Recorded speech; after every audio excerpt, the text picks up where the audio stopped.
Sa iba namang mga balita, seryoso ang pamahalaan nang simulan nito ang kampanya kontra katiwalian sa gitna ng paglutang ng isyu at anomalya sa mga proyekto at pondo ng bayan.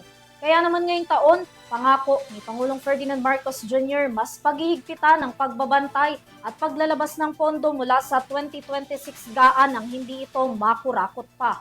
May balita si Crisa Lopez. Sa gitna ng issue kaugnay sa korupsyon noong 2025, mas pinahigpitan ni Pangulong Ferdinand Marcos Jr. ang paglalabas ng pondo ng 2026 national budget, lalo na ang pondo para sa mga bagong programa at binagong budget items na idinagdag ng Kongreso.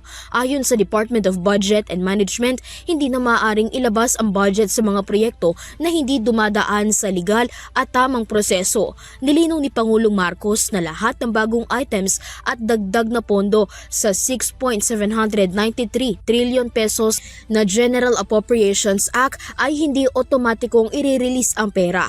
Ayon sa DBM, kailangang matiyak na kwalipikado sa crash programming ng pamahalaan ang proyekto, nakasunod sa fiscal safeguards at naaayon sa umiiral na budget rules at procedures. Panghuli, ang pagbibigay ng Pangulo ng kanyang pahintulot. Bunsod ng patakaran na ito, inilagay ng Pangulo sa conditional implementation ang ilang special provisions. Isa na rito ang Quick Response Fund o QRF na inilalabas sa tuwing may hindi inaasahang kalamidad sa bansa, kagaya ng bagyo at lindol.